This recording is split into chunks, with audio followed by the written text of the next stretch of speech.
ठीक है, लास्ट वाली क्लास में क्लैंपर्स हम लोगों ने स्टार्ट किया था। क्लैंपर्स में मैंने तुम लोगों को एक एग्जांपल जो है, पहला एग्जांपल हम लोगों ने क्लैंपर का लिया था, क्लैंपर सर्किट। आधा पार्ट एक्सप्लेन कर दिया है।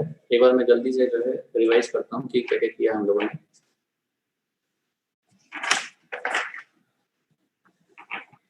ये सर्किट हम लोगों ने कंसीडर किया था alternating source, capacitor in series, एक डायोड शंट में कनेक्टेड है, ठीक है, और load R, across R output calculate कर रहे हैं हम लोग। और इनपुट मैंने साइनोसोडियल की जगह ऑल्टरनेटिंग स्क्वायर वेव कंसीडर किया है, ठीक है। साइनोसोडियल एनालिसिस हमने बोला था कि बाद में करेंगे। तो यहाँ पे मैंने साइकिल्स की बात की थी इनपुट की। क्यों? क्योंकि डायोड की स्टेट इनपुट डिपेंडेंट है, positive half cycle, negative half cycle. तो मैंने कंसीडर किया था पहले पॉजिटिव हाफ साइकिल, क्योंकि जब पॉजिटिव हाफ साइकिल होगी तो इस नोड पे वोल्टेज पॉजिटिव होगा और डायोड शॉर्ट सर्किट होगा, ठीक है। तो इक्विवेलेंट सर्किट हमने प्लॉट किया। ये इक्विवेलेंट सर्किट है, डायोड जब शॉर्ट सर्किटेड है या इनपुट की पॉजिटिव हाफ साइकिल में। इस समय अब कैपेसिटर का बिहेवियर क्या होता है? अगर आप कैपेसिटर को वोल्टेज सोर्स से कनेक्ट करते हैं, एसी और डीसी, तो कैपेसिटर चार्ज होता है।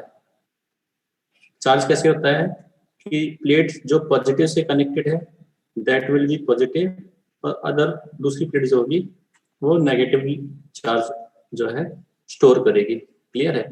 तो इस तरीके से कैपेसिटर चार्ज होगा। तो यहाँ मैंने तुम लोगों को बताया था कि दो पाथ अवेलेबल हैं, एक ये शॉर्ट सर्किटेड पाथ और दूसरा रेसिस्टिव पाथ।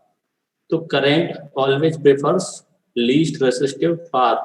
तो मतलब अगर करंट को दो रास्ते दिखाई देते हैं तो करंट हमेशा लीस्ट रेसिस्टिव पाथ प्रेफर करेगी, क्योंकि यहाँ पे जीरो रेसिस्टेंस है तो सारी की सारी करंट डिवीजन अगर आप लगाओगे तो यहाँ से पास होगी। तो इस रेसिस्टर का कोई काम नहीं है, यहाँ पे कोई भी करंट नहीं होगी, इसका मतलब वोल्टेज जीरो होगा, ठीक है। IR वोल्टेज ड्रॉप जीरो होगा। तो सारी करंट इस तरीके से फ्लो होगी सर्किट में। तो होगा क्या, कैपेसिटर इस समय चार्ज होगा। क्लियर है? Positive half cycle of input में कैपेसिटर चार्ज होगा। और मैंने तुम लोगों को एक पैरामीटर की बात की थी, tau. Tau is time constant of any RC और RL सर्किट। तो यहाँ RC सर्किट है, तो टाउ टाइम कांस्टेंट जो है ये डिसाइड करता है कि कैपेसिटर कितनी देर में चार्ज होगा। क्यों? क्योंकि अभी चार्जिंग वाली साइकिल है। चार्जिंग क्यों? क्योंकि कैपेसिटर पे पहले से कोई चार्ज स्टोर नहीं है और उसको हमने सप्लाई से कनेक्ट कर दिया है, तो कैपेसिटर इस तरीके से चार्ज हो रहा है। तो ये चार्जिंग वाले पाथ में हम चेक करेंगे, टाउ चार्जिंग वाले पाथ में R इंटू सी क्या है। किसी भी RC सर्किट का टाइम कांस्टेंट होता है R इंटू सी, ठीक है। ये डिराइव्ड वैल्यू है नेटवर्क एनालिसिस से, जो तुम लोगों ने कैपेसिटर के अक्रॉस वोल्टेज की डेरिवेशन में देखा होगा। तो इसमें हम चेक करते हैं, सी तो प्रेजेंट है, सी की कुछ वैल्यू होगी फाइनाइट, बट आर की अगर बात करें तो आइडियली आर कितना है यहाँ? जीरो, कोई भी रेसिस्टेंस नहीं है। It means tau charging will be zero, क्योंकि चार्जिंग टाइम जीरो है तो कैपेसिटर क्विकली चार्ज हो जाएगा, ठीक है, तुरंत चार्ज होगा कैपेसिटर इस सप्लाई से। अब ये कैपेसिटर चार्ज हो चुका है, पॉजिटिव हाफ साइकिल में कैपेसिटर की चार्जिंग हो रही है। तो उस समय मैं इस वोल्टेज को कैलकुलेट करूंगा, कैपेसिटर का चार्ज जो हुआ है, कैपेसिटर का जो वोल्टेज है उस वोल्टेज को। तो पोलैरिटी मैंने कैसे डिसाइड की? प्लस माइनस चार्जिंग से। चार्जिंग कैसे डिसाइड की? साइकिल से इनपुट की। तो मैंने पॉजिटिव हाफ साइकिल कंसीडर की, this is positive, this is negative, इसलिए ये प्लस। हमने KVL लगा दिया इसमें, तो minus to plus rise positive VN, plus to minus fall negative VC, Vin equal to VC। मतलब कैपेसिटर पे जो वोल्टेज होगा वो Vin होगा। और अगर हम Vin की बात करें तो Vin की मैक्सिमम वैल्यू कितनी है? Vmax। It means VC maximum Vmax पे होगा, VC की मैक्सिमम वैल्यू Vmax होगी, ठीक है। ये पहली चीज कि हमने कैपेसिटर पे चार्ज निकाल लिया गया, कैपेसिटर पे वोल्टेज जो है वो हमने कैलकुलेट कर लिया। अब मैंने नेगेटिव हाफ साइकिल की बात की। नेगेटिव हाफ साइकिल में क्या होगा? पोलैरिटी चेंज सोर्स की, कैपेसिटर पे ये चार्ज है, ठीक है। अब यहाँ थोड़ा सा ध्यान से समझो एक चीज, पॉजिटिव हाफ साइकिल में आते हैं हम लोग। जब ये कैपेसिटर चार्ज होता है तो कैपेसिटर यहाँ पे क्विकली चार्ज हो गया है क्योंकि कांस्टेंट लेवल है, ठीक है, तो सीधे ये Vmax तक चार्ज हो चुका है। तो टिल 0 to t/2, ये टाइम पीरियड t/2 माना मैंने, ठीक है, 0 से t/2 तक वोल्टेज जो सोर्स का है, सोर्स का वोल्टेज वो मैक्सिमम Vmax है, और कैपेसिटर पे भी तुरंत जो है 0 के जस्ट बाद ही चार्ज या वोल्टेज Vmax हो चुका है। तो इस डायोड की अगर बात करूं, इस डायोड की, तो यहाँ पे Vin वोल्टेज है और Vin का मैक्सिमम Vmax है, और इस कैपेसिटर पे भी जस्ट आफ्टर 0 Vmax वोल्टेज आ चुका है। तो नेट वोल्टेज डायोड पे कितना होगा, कोई मुझे बता सकता है क्या? इस सर्किट से हम लोग निकाल सकते हैं। डायोड क्योंकि अभी फॉरवर्ड बायस था, क्यों? क्योंकि डायोड पे इनपुट सोर्स इस तरीके से कनेक्टेड है कि positive is connected to P, तो नेट वोल्टेज ये बचता है। बट जब कैपेसिटर हमारा चार्ज हो चुका है तो डायोड पे, ये डायोड यहाँ लगा हुआ है, तो डायोड के इस नोड पे नेट वोल्टेज कोई मुझे बता सकता है कितना होगा पी साइड में? 2Vin। बाकी लोग 2Vin कैसे होगा बेटा? यहाँ केवीएल लगाने पे 2Vin बताओ। ये sir Vin Vin plus VC होगा, sorry Vin Vin plus VC plus VC minus minus होगा ना, ये लिखा होगा Vin माइनस VC। और Vin की मैक्सिमम वैल्यू कितनी है, या कांस्टेंट है Vin through out this interval? तो इस पॉइंट पे अगर मैं बात करूं पॉजिटिव हाफ साइकिल के जस्ट पहले, इस पॉइंट पे Vin की मैक्सिमम वैल्यू Vmax है और कैपेसिटर पे वोल्टेज भी Vmax है, तो डायोड के अक्रॉस रिजल्टेंट या नेट वोल्टेज कितना होगा? नेट वोल्टेज 0 होगा। क्लियर है? ये ध्यान रखना। वैसे ये एनालिसिस स्क्वायर वेव के लिए जरूरी नहीं है, बट मैं फिर भी बता रहा हूँ, थोड़ा सा ध्यान से समझो मैं क्या बोल रहा हूँ। कैपेसिटर की अगर मैं बात करूँ, चार्जिंग टाइम कितना है कैपेसिटर का? 0 आइडियली। प्रैक्टिकली आर, क्योंकि कंडक्टर है, ये वायर है, तो बहुत ये क्या कहते हैं, तुम्हारे पास कंडक्टिंग वायर्स हैं, इसके अलावा कुछ भी यहाँ पे नहीं है, तो इस पूरे सर्किट में जो रेसिस्टेंस होगा इस वाले पाथ में वो बहुत लो होगा, ठीक है। तो आरसी प्रैक्टिकली भी बहुत स्मॉल वैल्यू होगी, ठीक है। तो ये स्मॉल वैल्यू, इसका मतलब कैपेसिटर टी के जस्ट बाद यहाँ कहीं चार्ज हो चुका है। इस पॉइंट पे कैपेसिटर पे वोल्टेज Vmax के बराबर है, तो just after T greater than 0 capacitor पे भी चार्ज है Vmax और इनपुट सोर्स भी Vmax है, तो डायोड पे नेट वोल्टेज क्या हो जाएगा? 0। क्लियर है? But ideal diode net voltage 0 होने के बाद भी फॉरवर्ड बायस कंडीशन हम कंसीडर करते हैं ग्रेटर देन इक्वल टू 0 पे, तो डायोड का भी हमने शॉर्ट सर्किट ही कंसीडर किया है। ये एनालिसिस ध्यान रखना। स्टिल पॉजिटिव हाफ साइकिल में हमने इसको फॉरवर्ड बायस कंसीडर किया है। क्यों? क्योंकि नेट वोल्टेज अभी भी 0 या ग्रेटर देन 0 है, तो डायोड फॉरवर्ड है। तो कंप्लीट पॉजिटिव हाफ साइकिल में डायोड की स्टेट हमने फॉरवर्ड बायस कंसीडर की है। तो इस कंडीशन में मुझे कोई आउटपुट बता सकता है क्या? V0 कितना होगा? यहाँ कोई V0 कैलकुलेट कर सकता है? What will be the value of V0 output voltage?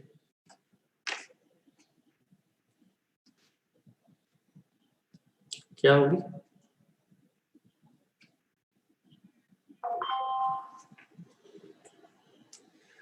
बताओ जरा चैट बॉक्स में। V0 कितना होगा इस केस में, पॉजिटिव हाफ साइकिल में?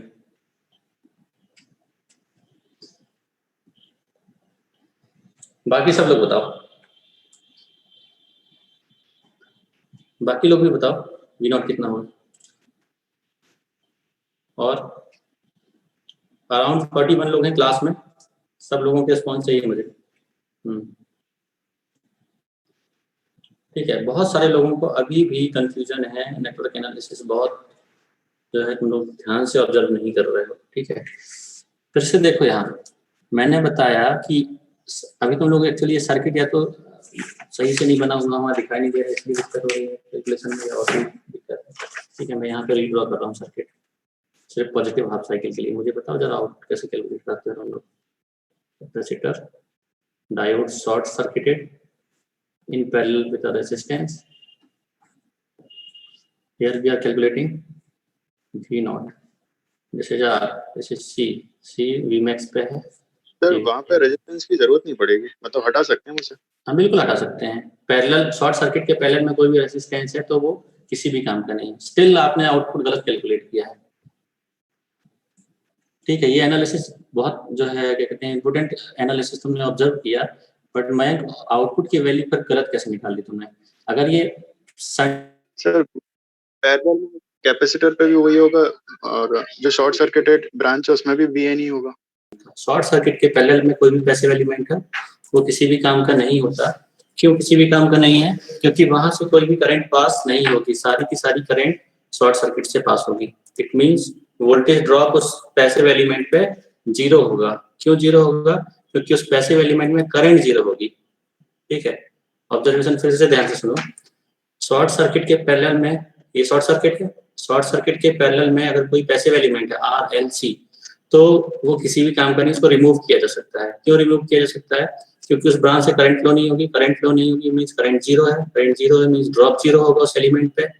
ठीक है, क्योंकि वोल्टेज ड्रॉप जीरो होगा तो वो शॉर्ट सर्किट किया जा सकता है एलिमेंट। क्योंकि यहाँ वोल्टेज ड्रॉप जीरो होगा इसलिए इस एलिमेंट को भी शॉर्ट सर्किट हम कर सकते हैं। ठीक है, ये है एक्सप्लेनेशन कि why any passive element across या parallel to short circuit can be treated as short circuit or can be removed। ठीक है, ये एनालिसिस पहला। दूसरा, ये यहाँ ओपन सर्किट है तो करंट ओपन सर्किट से तो फ्लो नहीं होगी, करंट क्लोज लूप में फ्लो होती है तो वो इस पाथ से फ्लो हो सकती है। ठीक है, और एक और केस ये है जहां हमने रेसिस्टेंस कंसीडर नहीं किया, सिर्फ ओपन सर्किट है, इस समय करंट फ्लो नहीं होगी। ठीक है, तो ये तीनों केसेस में अगर मैं तुमसे वोल्टेज पूछूं V0, तो तीनों केसेस में वोल्टेज एक जैसे होंगे क्या? नहीं, बिल्कुल नहीं होंगे। पहला वाला केस ये है क्योंकि यहाँ करंट जीरो है तो इसके अक्रॉस वोल्टेज ड्रॉप जीरो होगा। ठीक है, या शॉर्ट सर्किट मतलब V equal to zero, short circuit मतलब V इक्वल टू जीरो। तो दो ब्रांच अगर पैरेलल में है तो उनके वोल्टेज बराबर होते हैं, तो यहाँ भी वोल्टेज जीरो होना चाहिए। तो दो एक्सप्लेनेशन है, रेसिस्टेंस के क्रॉस वोल्टेज जीरो होगा। पहला, शॉर्ट सर्किट में पैरेलल में वोल्टेज बराबर होते हैं क्योंकि शॉर्ट सर्किट ब्रांच में वोल्टेज जीरो है तो इस ब्रांच में भी वोल्टेज जीरो होना चाहिए। सेकेंड, शॉर्ट सर्किट हो चुका है, सारी की सारी करंट यहाँ से फ्लो होगी, यहाँ कोई भी करंट नहीं होगी या करंट जीरो है। करंट जीरो है तो I इंटू R जीरो होगा, still V0 equal to zero. यहाँ V0 जीरो होगा। ये वाला केस समझो, यहाँ V है इनपुट, यहाँ V0 कितना होगा? यहाँ V0 क्योंकि करंट फ्लो नहीं हो रही है तो इस एलिमेंट पे अगर हम बात करें, अगर चार्ज है तो फिर हमको ऐसे इक्वेट करना होगा ना।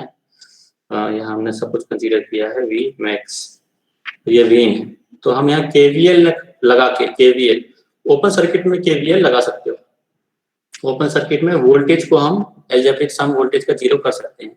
तो ओपन सर्किट में नेट वोल्टेज कुछ होगा तो इन दोनों का एल्जेब्रिक सम यहाँ V नॉट होगा। लगा दो KVL, माइनस प्लस और ये प्लस माइनस कंसीडर करके। ठीक है, तो यहाँ V नॉट होगा V इन माइनस V मैक्स। लिख देता हूँ, V नॉट की वैल्यू होगी V इन माइनस V मैक्स, जो तुम लोगों ने, कुछ लोगों ने आंसर किया। ये ओपन सर्किट का केस निकाल दिया तुम लोगों ने आंसर। और तीसरा केस ये, यहाँ पे V इन है, ये V मैक्स है और ये R है, तो यहाँ नेट वोल्टेज कितना होगा? यहाँ कोई बता सकता है नेट वोल्टेज कितना होगा? अगेन सेम V इन माइनस V मैक्स, ये पूरा का पूरा इस ब्रांच का voltage plus minus V not से। इस और इस सर्किट में सेम आउटपुट वोल्टेज होगा V इन माइनस V मैक्स। डिफरेंस क्या होगा? यहाँ पे रेसिस्टेंस से करंट फ्लो होगी, सॉरी इस केस में रेसिस्टेंस से करंट फ्लो होगी, इस केस में रेसिस्टेंस नहीं है, ओपन सर्किट है तो करंट फ्लो नहीं होगी इस सर्किट में। यहाँ करंट जीरो होगी, यहाँ करंट नॉन जीरो। ठीक है, तो अब मुझे बताओ हमारे केस में, हमारे क्वेश्चन में V नॉट कितना होगा?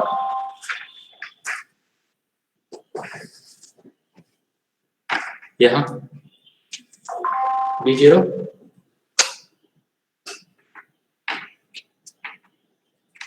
बोलो बेटा कोई भी, V0 कितना होगा? जीरो।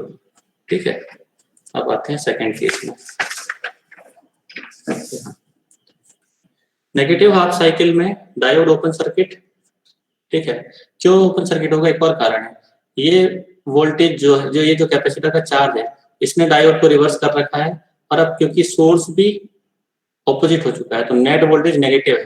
अब आप नेट वोल्टेज निकालोगे डायोड पे तो प्लस माइनस दोनों माइनस माइनस हो जाएंगे, तो -2 टाइम्स हो जाएगा वी मैक्स या V in minus V C. Net voltage तुम्हारा यहाँ पे नेगेटिव होगा, तो डायोड रिवर्स बायस। ऐसे समझो कि P side connected to negative by this capacitor और P side connected with negative by this source, तो डायोड ओपन सर्किट हो चुका है। इस केस में आउटपुट कैलकुलेट करके मुझे बताओ।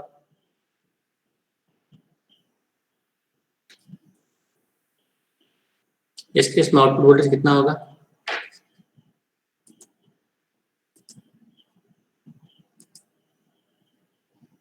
V0। ये एनालिसिस में तुम लोगों को बताता हूँ अभी टाउ का, ठीक है। इसको अभी थोड़ी देर के लिए छोड़ देते हैं। ये वेव फॉर्म में यहाँ पे V0 कितना होगा? ये एनालिसिस एक्चुअली मैंने कर ही दिया वैसे अभी ना लास्ट वाले सर्किट में। Sir -V in -VC। सभी लोगों को क्लियर है? हाँ, V0 की वैल्यू होगी -V in -VC, और VC की मैक्सिमम वैल्यू क्या है बेटा? Vmax, और V in भी कितना है थ्रू आउट? Vmax, तो V0 टोटल कितना होगा? -2 टाइम्स। ठीक है, ये सभी लोगों को क्लियर है क्या? V0 KVL लगाया है, प्लस माइनस, और यहाँ पे भी प्लस माइनस, इक्वेट कर दोगे V0 की वैल्यू -2 Vmax। अब मैं वेव फॉर्म के बाद ये एक्सप्लेन करूंगा तुम लोगों को समझ में, ठीक है। ध्यान से हम ड्रॉ करते हैं इनपुट वेव फॉर्म पहले।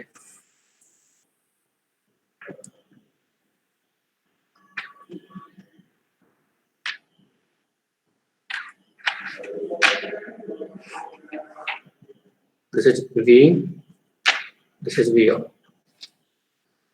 तो पॉजिटिव हाफ साइकिल ये है और नेगेटिव हाफ साइकिल ये है। कंप्लीट पॉजिटिव हाफ साइकिल में आउटपुट कितना है? कंप्लीट पॉजिटिव हाफ साइकिल में आउटपुट इज 0। ठीक है, तो ड्रॉप करो। ये पॉजिटिव हाफ साइकिल के लिए बाउंड्री है, ये नेगेटिव हाफ साइकिल के लिए बाउंड्री है, ठीक है। तो कंप्लीट पॉजिटिव हाफ साइकिल में आउटपुट 0 है। It means in this range is 0। और नेगेटिव हाफ साइकिल के लिए अभी मैंने कैलकुलेट किया कितना है, यहाँ पे मैं लिख दे रहा हूँ V0 = 0, और यहाँ V0 -2 Vmax, ये प्लस Vmax है और ये माइनस Vmax।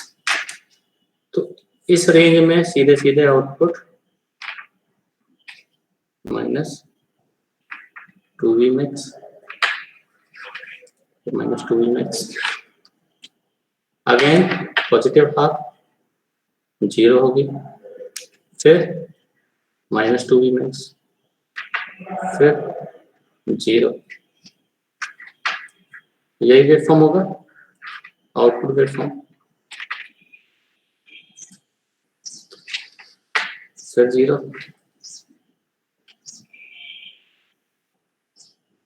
ये क्लियर है कितने लोगों को? ये वेव फॉर्म जल्दी से बताओ चैट बॉक्स में, क्लियर है कि सभी लोगों को?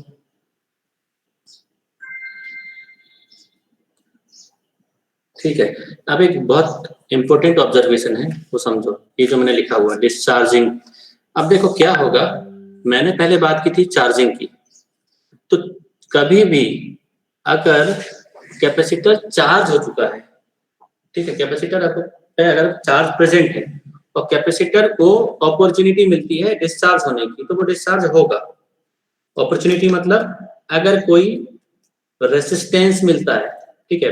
आइडियल केस में हम कंसीडर करते हैं कि कैपेसिटर के पैरेलल में कोई भी रेसिस्टेंस नहीं है, ठीक है, तो डिस्चार्जिंग की अपॉर्चुनिटी नहीं होगी, मतलब वो ओपन सर्किट होगा।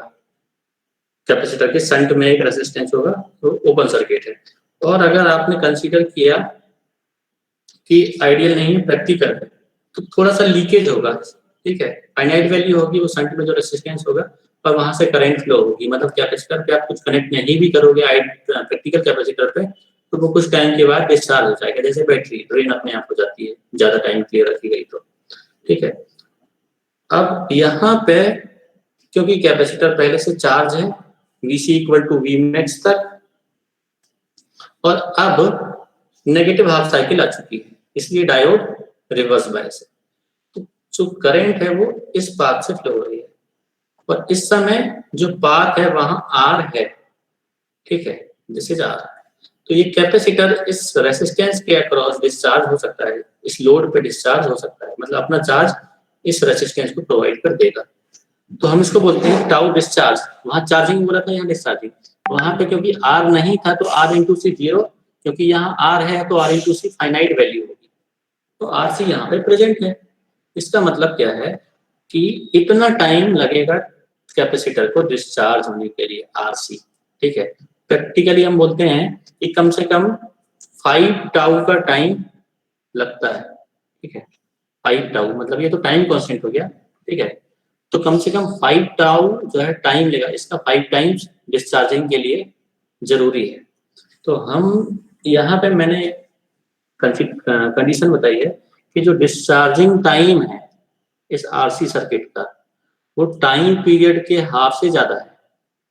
इसका मतलब क्या है, अब यहाँ पे देखते हैं, क्योंकि ये नेगेटिव हाफ साइकिल में डिस्चार्ज होगा, पॉजिटिव में चार्ज होगा कैपेसिटर में। ये तो हमने समझ लिया कि पॉजिटिव में हमेशा चार्ज हो रहा है, नेगेटिव में डिस्चार्ज। तो क्या कंडीशन क्रिएट हो रही है बेटा कि यहाँ पे तो ये चार्ज हो गया, ये पॉजिटिव हाफ साइकिल में, नेगेटिव में यहाँ पे ये डिस्चार्ज होता। ठीक है, पर डिस्चार्ज वाला ये पीरियड जो है, दिस पीरियड इज t/2। ये ड्यूरेशन कितना है, t/2, ये भी t/2। सर थोड़ा फोकस कर लीजिए, ब्लर हो रही है स्क्रीन। अच्छा, एक मिनट, सभी लोगों को ब्लर हो रही है? Yes sir.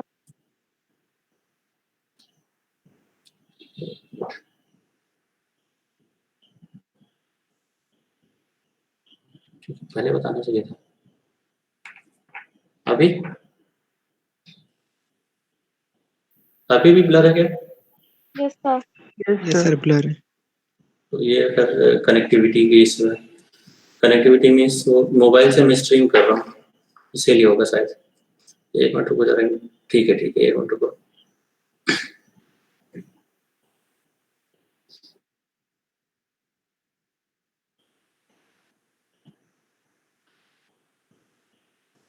अभी बताओ, अभी सेम है क्या? Yes sir. बिल्कुल भी दिखाई नहीं दे रहा? तो थोड़ा सा क्लियर है।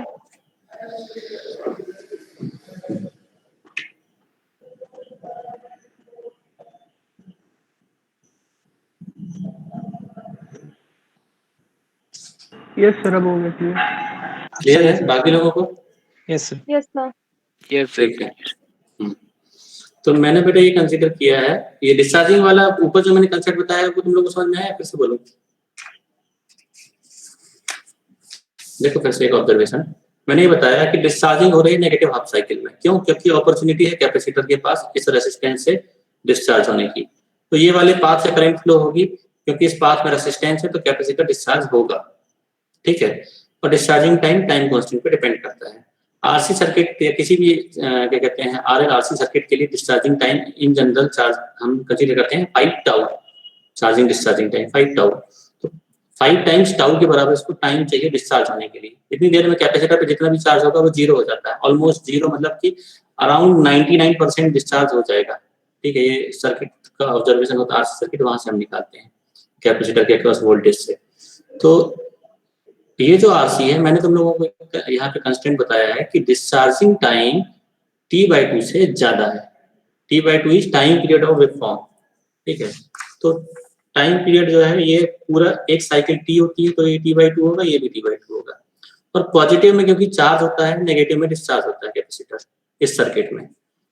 तो यहाँ पे तो चार्जिंग थी, अब कैपेसिटर पे डिस्चार्ज मतलब इसका मतलब क्या है कि समझो कैपेसिटर पे हम Vmax हमेशा कंसीडर कर रहे हैं, हमेशा Vmax। ठीक है, वो किया जा सकता है या नहीं, इसी कंडीशन में बता रहा हूँ। ये हमेशा Vmax नहीं होगा, ये कम हो जाएगा, पर क्योंकि कैपेसिटर पे Vmax से चार्ज कम होता है, ये डिस्चार्ज होता है, इसके पहले ही अगली साइकिल आ जाएगी। ये चार्जिंग, ये डिस्चार्जिंग और ये चार्जिंग। तो जब मैंने लिखा कि tau discharge is greater than much greater than T/2, इसका मतलब कि कैपेसिटर डिस्चार्ज हो इसके पहले ही फिर से चार्जिंग की साइकिल आ गई, तो कैपेसिटर अपना चार्ज रिटेन करेगा, और क्योंकि कैपेसिटर ने अपना चार्ज रिटेन किया है तो आउटपुट हमेशा -2Vmax होगा। अदरवाइज क्या होता, अदरवाइज कैपेसिटर पे सपोज Vmax से वोल्टेज ड्रॉप होके कम हो चुका है, तो नेट आउटपुट कितना होता है, Vin माइनस Vmax की जगह लेसर देन Vmax। फिर से शो नहीं हो रही स्क्रीन? सर स्क्रीन ब्लर है। अच्छा चलो, ये ऑब्जर्वेशन क्या कहते हैं मैं तुम लोगों को अगली वाली क्लास में ही बताऊंगा, ठीक है। जिसको वेव फॉर्म दिख रहा है एक बार देख लो, अगली वाली क्लास में मैं बाकी कंप्लीट करूंगा, ठीक है। इसके आगे अभी मैं नहीं बताने वाला, एक बार सुन लो, मैं सिर्फ जो है क्या कहते हैं बोल के बता रहा हूँ, वो चीज ऑब्जर्वेशन सुनो कि किसी भी RC सर्किट में अगर हम बात करें तो कैपेसिटर चार्ज और डिस्चार्ज होता है और वो टाइम कांस्टेंट पर डिपेंड करता है। इस सर्किट के केस में पॉजिटिव हाफ साइकिल में, हाँ ठीक है बेटा, मैं स्क्रीन की जो है उसके अब कुछ भी लिख के नहीं बता रहा हूँ, ठीक है। ऑब्जर्वेशन सुनो, पॉजिटिव हाफ साइकिल में कैपेसिटर यहाँ चार्ज होता है और नेगेटिव हाफ साइकिल में डिस्चार्ज। तो जो मैंने वेव फॉर्म बनाई है उसमें तुम ऑब्जर्व करना कि नेगेटिव हाफ साइकिल का जो टाइम पीरियड है वो T/2 है, और मैंने कंसीडर किया है कि जो आपका कैपेसिटर है वो T/2 से इसको ज्यादा टाइम चाहिए डिस्चार्ज होने के लिए। T/2 is very small period, इसका मतलब इतनी जल्दी साइकिल दूसरी आ जाएगी, पॉजिटिव ऑल्टरनेटिंग है, तो नेगेटिव पॉजिटिव ये ऑल्टरनेट चलते रहेगा तेजी से। तो जैसे ही डिस्चार्ज की साइकिल आती है नेगेटिव, उसके जस्ट बाद इतनी जल्दी पॉजिटिव साइकिल आएगी कि कैपेसिटर को डिस्चार्ज होने का टाइम ही नहीं मिलेगा, तो कैपेसिटर अपना चार्ज रिटेन करेगा। मैं ये बोल रहा हूँ, मतलब even if resistance is connected या capacitor is having opportunity to discharge, but capacitor will not discharge. क्यों? क्योंकि अगली साइकिल आ चुकी होगी तब तक पॉजिटिव हाफ साइकिल, और कैपेसिटर को डिस्चार्ज होने का टाइम चाहिए, वो विंडो नहीं मिलेगा कैपेसिटर को। तो हमेशा कैपेसिटर अपना चार्ज होल्ड करके रखेगा, आइडियल केस हमेशा कैपेसिटर अपना चार्ज होल्ड करके रखेगा Vmax पे, और आउटपुट हमेशा नेगेटिव हाफ साइकिल में -2Vmax होगी। नहीं तो क्या होता है कि अगर कैपेसिटर के पास वोल्टेज Vmax से थोड़ा कम हो गया तो आउटपुट भी -2Vmax नहीं होता मैग्नीट्यूड वाइज, -2Vmax से मतलब 2Vmax से कम हो जाता है, पोलैरिटी को छोड़ के मैग्नीट्यूड की मैं बात कर रहा हूँ, ठीक है। ये ऑब्जर्वेशन में डैम्पिंग होने लगती है ना सर, धीरे धीरे कम मैग्नीट्यूड होने लगता है।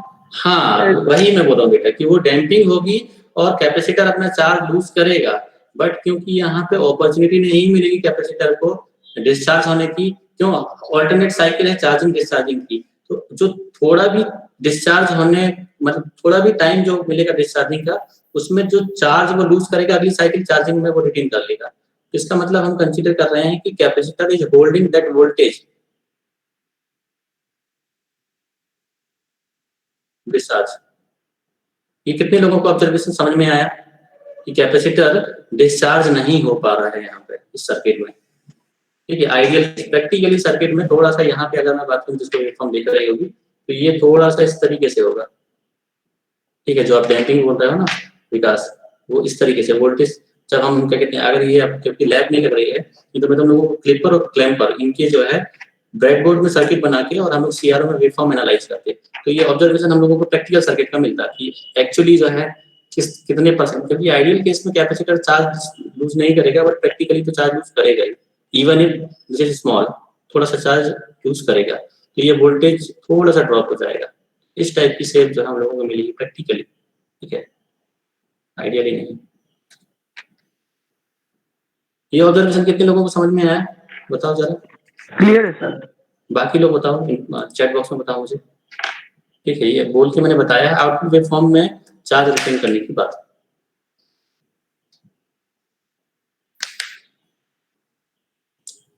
ठीक है। अच्छा एक तुम लोगों का क्या कहते हैं कंफ्यूजन, मुझे जो है एक डाउट आया है, तुम लोग बाकी लोग बताओ मुझे, ठीक है। तो अगर सिली डाउट है इसलिए क्या कहते हैं मैं तुम लोगों से पूछता हूँ कि कंडक्शन बैंड और बैलेंस बैंड, हम लोगों ने बैंड थ्योरी जो पढ़ी हुई है, कंडक्शन बैंड और बैलेंस बैंड, तो मुझे ये बताओ कंडक्शन बैंड में कंडक्टिविटी होती है इसलिए हम उसको कंडक्शन बैंड बोलते हैं, और बैलेंस बैंड में कंडक्टिविटी नहीं होती इसलिए उसको हम बैलेंस बैंड या नॉन कंडक्शन बैंड बोलते हैं। ये ऑब्जर्वेशन जो है ये सही है? फिर से क्वेश्चन सुनो, conduction band is known as conduction band क्योंकि कंडक्शन बैंड में हमको कंडक्टिविटी मिलती है, but valence band is non conductive states, या कंडक्शन बैंड में कंडक्टिव स्टेट्स होती हैं। कंडक्टिव स्टेट्स मतलब कि कंडक्टिव एनर्जी लेवल, और नॉन कंडक्टिव स्टेट मतलब जहां पे कंडक्शन पॉसिबल नहीं है। तो बैलेंस बैंड में नॉन कंडक्टिव स्टेट्स होते हैं और कंडक्शन बैंड में कंडक्टिव स्टेट होते हैं। ये ऑब्जर्वेशन सही है या गलत है? इसके जो है सपोर्ट में मुझे थोड़ा सा एक्सप्लेनेशन बताओ, जिसको भी ये क्वेश्चन समझ में आ रहा है। सभी लोग कोशिश करो, ठीक है, क्योंकि ये बैंड थ्योरीज में हम लोगों ने पढ़ा है। ये डाउट मुझे किसी ने पूछा कि सर कंडक्शन बैंड को कंडक्शन बैंड इसलिए बोल रहे हैं कि कंडक्टिविटी है, और balance band non conduction band होगा या नॉन कंडक्टिव स्टेट होंगी वो, मतलब बैलेंस बैंड में कंडक्शन नहीं होता, कंडक्शन सिर्फ कंडक्शन बैंड में होता है। करेक्ट है ये क्या?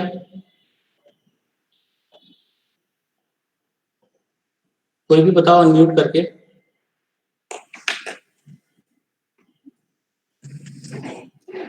बेटा जब तक बोलना नहीं सीखोगे ना तो फिर दिक्कत है। देखो ये 4 साल तुम लोगों को अपनी पर्सनैलिटी भी इम्प्रूव करनी है। मतलब आप जो जानते हो, बहुत सारे मेरे को लगा पता है कि यहाँ पे बहुत सारे लोग ऐसे होंगे जिनको इसका आंसर पता है, वो आंसर देने की कोशिश करेंगे बट बोल नहीं पा रहे हैं। इवन इफ ये क्लास जो है ऑनलाइन चल रही है, तो पहले तो अपना हेजिटेशन खत्म करो। गलत बोलोगे इससे ज्यादा कुछ नहीं होगा, ठीक है। एक आंसर नियति, हाँ नियति, नो सर। बताओ नियति रीजन क्या होगा, या चैट बॉक्स में बताओ अगर आप अनम्यूट करके नहीं बता सकते तो। ऐसा पॉसिबल है या ऐसा क्यों पॉसिबल नहीं है? क्या ये स्टेटमेंट सही है कि conduction band is composed of, हाँ बताओ बताओ। सर कंडक्शन बैंड और वैलेंस बैंड का ये मतलब नहीं होता कि कंडक्शन बैंड में कंडक्शन होगा और वैलेंस बैंड में कंडक्शन नहीं होगा।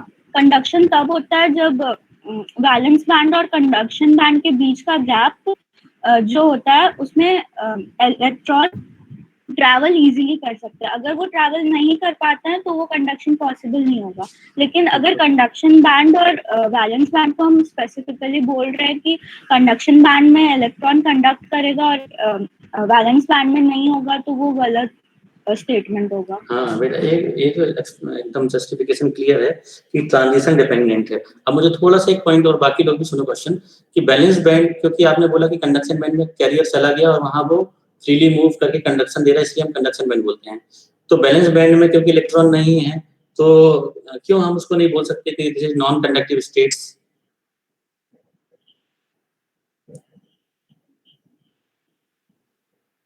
एग्जैक्ट एक्सप्लेनेशन कोई बता सकता है मुझे, या कोई सपोर्ट में ये बता सकता है कि बैलेंस बैंड भी कंडक्शन स्टेट्स होती हैं, बैलेंस बैंड भी कंडक्टिव स्टेट होती हैं, कंडीशनल होते हैं लेकिन दोनों, कंडक्शन और बैलेंस। और कोई ट्राई करेगा?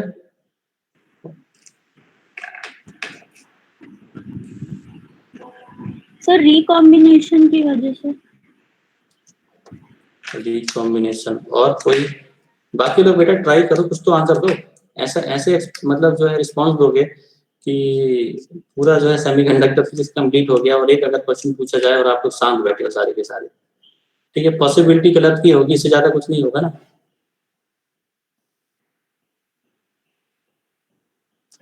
ठीक है सुनो, क्यों ऐसा पॉसिबल नहीं है। कंडक्शन बैंड और बैलेंस बैंड दोनों कंडक्टिव स्टेट होती है, ठीक है। जैसा हम लोगों ने इंट्रिंसिक सेमीकंडक्टर में पढ़ा है कि एब्सोल्यूट जीरो में कोई भी कंडक्टिविटी नहीं होती, even if conduction band present है और बैलेंस बैंड भी है।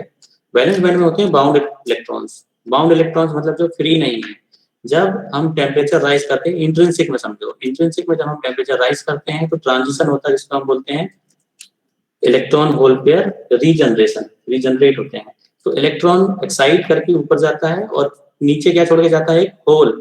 तो कंडक्शन बैंड में मैंने तुम लोगों को बार बार बताया कि कंडक्शन बैंड में electron is responsible for conduction, but valence band में होल रिस्पॉन्सिबल होता है कंडक्शन के लिए। तो ये बोलना कि conduction band is having conductive state and valence band is having non conductive state, it is absolutely wrong statement. क्यों? क्योंकि बैलेंस बैंड में we have holes for conduction, ठीक है। और होल करंट ही रिस्पॉन्सिबल होती है टोटल करंट में। जब हम आई टोटल की बात करते हैं तो I hole plus I electron is due to conduction band carriers movement and I hole is due to valence band hole movement, ठीक है। अब अगर पी टाइप की बात करो तो उसमें तो और भी जो है स्पेशल केस है। क्या स्पेशल केस है कि पी टाइप, जब एक्सट्रिंसिक सेमीकंडक्टर में हम पी टाइप की बात करते हैं तो आप कंडक्शन बैंड में कोई भी ट्रांजिशन कंसीडर नहीं भी करोगे eight lower temperature, below room temperature, तो भी कंडक्टिविटी मिलती है। ठीक है, मेरा क्वेश्चन सुनो फिर से। पी टाइप में even at lower temperature, below room temperature, we have conductivity. वो किस ट्रांजिशन के कारण होती है? वो किस ट्रांजिशन के कारण है? कोई ट्रांजिशन का नाम बता सकता है मुझे? Impurity ionization. Good, impurity ionization का मतलब इवन इफ क्या कहते हैं बैंड टू बैंड ट्रांजिशन नहीं हो रहे हैं, we will get conduction current. ठीक है, हम करंट वहां पे ऑब्जर्व करते हैं। तो ये ध्यान रखना कि कंडक्शन दोनों बैंड्स में होता है, इसलिए हम दो थ्योरीज पढ़ते हैं, बॉन्ड मॉडल और बैंड मॉडल। ठीक है, और एक दूसरे को मैंने उनको कोरिलेट किया जितना पॉसिबल है। कुछ चीजें जो हम बॉन्ड मॉडल में ऑब्जर्व नहीं कर सकते, we get that observation with band model.